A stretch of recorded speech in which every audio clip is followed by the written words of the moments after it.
Hello friends, കൺമണിയുടെ കഥയുമായി ഞാൻ വീണ്ടും എത്തിയിരിക്കുകയാണ്. അങ്ങനെ കൺമണി കാർഡുമായി ടെസ്റ്റ് എടുക്കാൻ പോയിരിക്കുകയാണ് ദേവയുടെ നിർദ്ദേശപ്രകാരം. അങ്ങനെ ആ സമയം ദേവയുടെ ഓഫീസിലേക്ക് പെട്ടെന്ന് ഒരു കോൾ വരികയും പെട്ടെന്ന് ധൃതിയിൽ തൻ്റെ ബാഗും എടുത്ത് അവിടുത്തെ സ്റ്റാഫിനോട് പറഞ്ഞ ശേഷം വേഗം ഇറങ്ങിപ്പോവുകയും ചെയ്യുകയാണ് ദേവ. ഈ സമയത്ത് അനന്യയും സ്വപ്നയും കൂടി അച്ഛന് നല്ല കിടലം ഭക്ഷണം ഉണ്ടാക്കി കഴിപ്പിക്കാൻ തയ്യാറാവുകയാണ്. കൺമണിയെ അന്ന് കഴിപ്പിച്ച പോലെ എരിവൊക്കെ കൂട്ടിയ ഭക്ഷണം ഉണ്ടാക്കി കഴിപ്പിക്കാം. അങ്ങനെയാകുമ്പോൾ ഇനിയൊരിക്കലും അച്ഛൻ തങ്ങളോട് ഭക്ഷണം ഉണ്ടാക്കാൻ പറയില്ലല്ലോ എന്ന് തന്നെയായിരുന്നു അവരുടെ ചിന്താഗതി. എന്നാൽ ആനന്ദവർമ്മ അതിനേക്കാൾ ബുദ്ധിമാനാണ്. മരുമക്കളുടെ സ്വഭാവമൊക്കെ അദ്ദേഹം തിരിച്ചറിഞ്ഞിട്ടുണ്ടായിരുന്നു. അതുകൊണ്ട് മറ്റൊരു തിരിച്ചടി അവർക്ക് കൊടുക്കാൻ തന്നെ അദ്ദേഹം തീരുമാനിക്കുന്നു. ഇത് നല്ല സ്വാദുള്ള ആഹാരമാണെന്ന്, ഇത് മുഴുവൻ താൻ കഴിക്കും എന്നൊക്കെ മരുമക്കളോട് പറയുമ്പോൾ അവർക്ക് അതിശയമാവുകയാണ്. ആ സമയത്ത് അവിടേക്ക് വിജയ് എത്തുന്നു. വിജയ് വളരെ സന്തോഷത്തോടെ, ആഹാ, ഇവർ അച്ഛൻ പറഞ്ഞ ഉടനെ തന്നെ ഭക്ഷണമൊക്കെ ഉണ്ടാക്കി വെച്ചോ, ഇവർ ആള് കൊള്ളാമല്ലോ എന്ന് പറയുമ്പോൾ, എന്താ നിനക്ക് വേണമെന്ന് അദ്ദേഹം ചോദിക്കുന്നു. എനിക്കും കഴിച്ചാൽ കൊള്ളാമെന്നുണ്ട് അച്ഛ എന്ന് വിജയ് പറയുമ്പോൾ, ശരി, നീ വന്നിരുന്നോളൂ എന്നാൽ എന്ന് പറഞ്ഞ് വിജയെ പിടിച്ചിരുത്തുകയാണ് ആനന്ദവർമ്മ. അപ്പോഴേക്കും അനന്യയ്ക്കും സ്വപ്നയ്ക്കും മനസ്സിൽ ആഹി കയറാൻ തുടങ്ങി. ഈ ഫുഡ് വിജയ് കഴിച്ചാൽ ഉണ്ടാകാൻ പോകുന്ന അവസ്ഥ എന്താണ് എന്ന് അവർക്കറിയാമല്ലോ. വിജയ് ഇപ്പോൾ കഴിച്ചതാണ് എന്ന് പറഞ്ഞ് വിജയെ പറഞ്ഞുവിടാൻ നോക്കുകയാണ് സ്വപ്ന. ആ സമയം നീ ഇവിടെ ഇരിക്കടാ എന്ന് പറഞ്ഞ് വിജയ് നിർബന്ധപൂർവ്വം അച്ഛനിരുത്തുകയാണ്. അപ്പോഴേക്കും വിജയ്, എനിക്ക് ഫുഡ് വേണം, എനിക്ക് വിശക്കുന്നുണ്ട് എന്ന് പറഞ്ഞ് പ്ലേറ്റ് വാങ്ങി വെച്ച സ്വപ്നയുടെ ഫുഡ് വിളമ്പാനായി അറിയിക്കുകയാണ്. വിജയ്ക്കും ആഹാരം കൊടുത്തു കഴിഞ്ഞപ്പോൾ ആനന്ദവർമ്മ കറി വിളമ്പാനായി നോക്കുകയാണ്. ഇത് കണ്ട, ഇത് വിജയ്ക്ക് ഇഷ്ടമല്ലാത്ത കറിയാണ് അച്ഛാ എന്ന് പറയുകയാണ് സ്വപ്ന. അത് സാരമില്ല, ഇതിന്റെ ടേസ്റ്റും അവനും കൂടി അറിയണമല്ലോ എന്ന് പറഞ്ഞുകൊണ്ട് അനന്തവർമ്മ അത് ഒഴിച്ചു കൊടുക്കുകയാണ്. വിജയ് കറിയൊക്കെ കൂട്ടി നല്ലവണ്ണം ഇളക്കി വായിൽ ഒരു പ്രാവശ്യം വച്ചപ്പോഴേക്കും ആളുടെ മുഖഭാവം മാറാൻ തുടങ്ങി.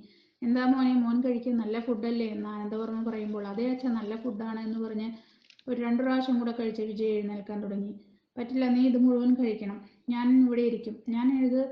ഞാൻ ഫുഡ് കഴിച്ച് അവസാനിപ്പിച്ചു. നീ ഇത് മൊത്തം കഴിക്കണം. അരവിന്ദ് പുറത്തുനിന്ന് ഫോൺ വിളിയൊക്കെ കഴിഞ്ഞു വരുമ്പോൾ അവനെ കൊണ്ടും ഞാൻ കഴിപ്പിക്കും എന്നറിയിക്കുകയാണ് അനന്തവർമ്മ. വിജയ് കുറച്ചുകൂടെ കഴിച്ച് അച്ഛാ എനിക്ക് മതി എന്ന് പറഞ്ഞ് എഴുന്നേൽക്കുമ്പോഴേക്കും, എങ്ങനെയുണ്ടടാ ഈ ഭക്ഷണം, നിനക്ക് ഇഷ്ടമായോ? ഈ വീട്ടിൽ നല്ല ഭക്ഷണം ഉണ്ടാക്കി തരുന്ന ആരാണെന്ന് നിനക്കിപ്പോഴും മനസ്സിലായോ?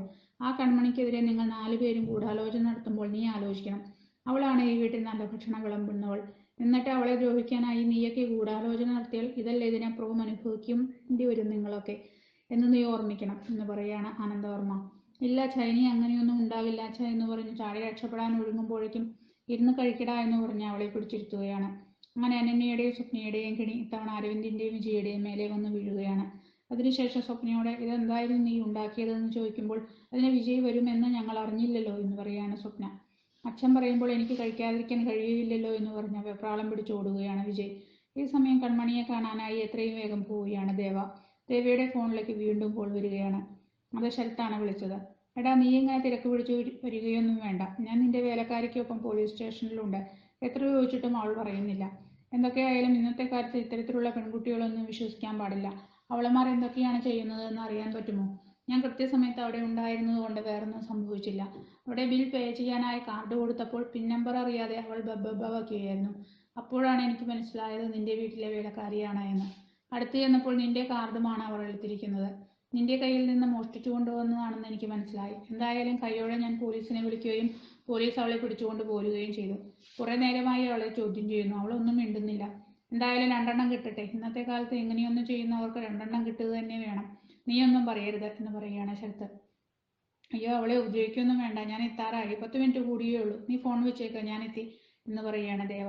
അങ്ങനെ ദേവ അവിടെ എത്തുമ്പോൾ കൺമണിയെ ചോദ്യം ചെയ്യുകയാണ് പോലീസും കോൺസ്റ്റബിളും, SIയും കോൺസ്റ്റബിളും. ഉടനെ കാർഡും എടുത്തുകൊണ്ടുവന്ന് SI ചോദ്യം ചെയ്യാനും പെരുമാറാനും ഒരുങ്ങുമ്പോഴേക്കും ദേവസാർ എന്ന് വിളിച്ച് അവിടേക്ക് ഓടിയെത്തുകയാണ്. ഒന്നും ചെയ്യല്ലേ അവളെ എന്ന് ദേവ പറയുമ്പോൾ, അത് പറയാൻ താനാരാണ് എന്ന് പോലീസ് ചോദിക്കുകയാണ്. ഞാനാണ് ഈ കാർഡ് ഈ കുട്ടിയുടെ കയ്യിൽ കൊടുത്തത് എന്ന് പറയാണ് ദേവ. അപ്പോഴേക്കും ശരത്തും ഓടിയെത്തി. ദേ സാർ, ഇവനാണ് ഈ കാർഡിന്റെ ഓണർ എന്ന് പറയുന്നു. നിങ്ങൾ തന്നെ കൊടുത്തുവിട്ടതാണെങ്കിൽ നിങ്ങളുള്ള ബന്ധം എന്താണ് എന്ന് SI ചോദിക്കുന്നു.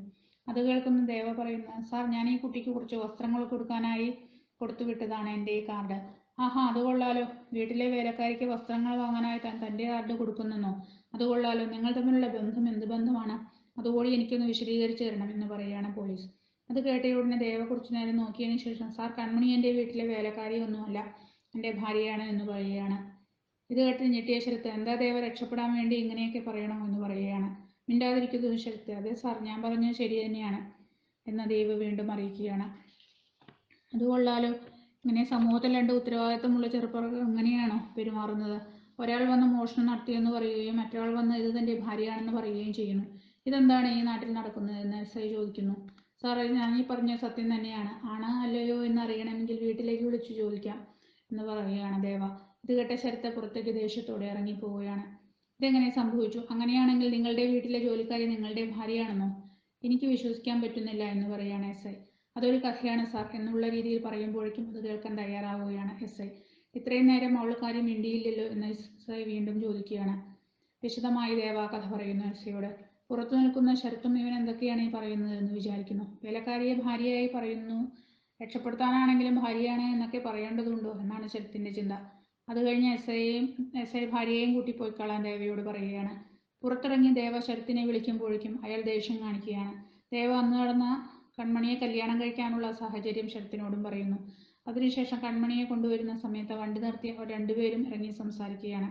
പോലീസ് സ്റ്റേഷനിൽ ചെന്നപ്പോൾ താൻ പേടിച്ചുപോയോ എന്ന് കൺമണിയോട് ദേവ ചോദിക്കുന്നു.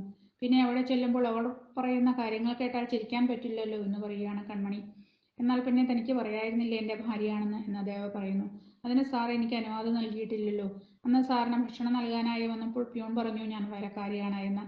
സാറിൻ്റെ സുഹൃത്തും അത് തന്നെയാണ് പറഞ്ഞത്. പക്ഷേ സാർ അത് തിരുത്താൻ തയ്യാറായില്ല. സാർ പറയാതെ ഞാൻ എങ്ങനെയാണ് പറയുക എന്ന് കൺമണി പറയുന്നത് കേട്ടപ്പോൾ ദേവയ്ക്ക് സങ്കടമാവുന്നതാണ്. എന്നാൽ കണ്ടില്ലേ, പോലീസിനോട് വരെ നമ്മൾ അത് പറഞ്ഞു കഴിഞ്ഞു. ഇനി ആരെ എവിടെ വെച്ച് ചോദിച്ചാലും ദേവന്റെ ഭാര്യയാണെന്ന് തനിക്ക് പറയാം, അല്ലെങ്കിൽ മിസ്സിസ് ദേവയാണെന്ന് പറയാം എന്ന് ദേവ പറയുകയാണ്. അത് കേട്ട കൺമണിക്ക് സന്തോഷമാവുകയാണ്. ഇനി ആര് ചോദിച്ചാലും തനിക്ക് പറയാം. എൻ്റെ ഭാര്യയാണ് എന്ന അവകാശത്തിൽ തന്നെയാണ് എൻ്റെ കാർഡ് തനിക്ക് തന്നുവിട്ടത്. ഇനി ആരുടെയും മുന്നിൽ തല കുനിച്ചു നിൽക്കരുത്. താൻ ആരുടെ ഭാര്യയാണെന്ന് പറയാൻ കഴിയണം എന്ന് കൺമണിയോട് പറയുകയാണ്. പക്ഷേ സാർ, ഒരു കുഴപ്പമുണ്ട്. എന്താണ് എന്ന് ചോദിക്കുമ്പോൾ സാർ പറഞ്ഞ ധൈര്യത്തിൽ ഞാനിത് എല്ലാവരോടും പറഞ്ഞു കഴിയുമ്പോൾ അതെനിക്ക് ഇഷ്ടമായില്ല എന്ന് പറയരുത്. അങ്ങനെയായാൽ എനിക്കത് വല്ലാത്ത വിഷമമാകും എന്ന് കൺമണി അറിയിക്കുകയാണ്. അത് കേട്ട ഉടനെ ഇനി നമ്മൾ കാര്യത്തെ ചൊല്ലി ഒരു സംസാരം ഉണ്ടാകുകയില്ല. ഞാൻ അതിനുള്ള പൂർണ്ണ സ്വാതന്ത്ര്യവും അധികാരവും തനിക്ക് തന്നു കഴിഞ്ഞു എന്ന് പറയുന്നിടത്താണ് ഇന്നത്തെ എപ്പിസോഡ് വൈൻഡപ്പ് ആകുന്നത്. Thanks for watching my serial. This is signing off Sridevi. Bye by.